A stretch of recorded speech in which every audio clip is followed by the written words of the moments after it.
teh pangeran urang teu aya deui pangeran anu wajib diibadahan angin ti Gusti Allah ku cara naon nganyahokeunana bitolabul ilmi ku cara neangan ilmu naon ilmu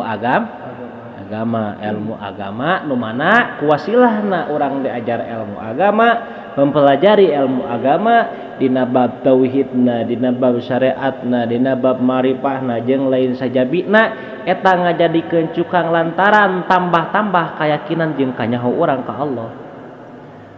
da ku cicing mah tanpa kuneangan ilmu nya kitu teh ya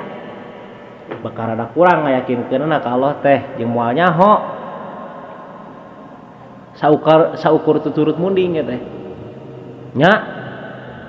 urang teh pangeranna Allah kadituna teh ditanyakeun sa ari Allah teh naon sifatna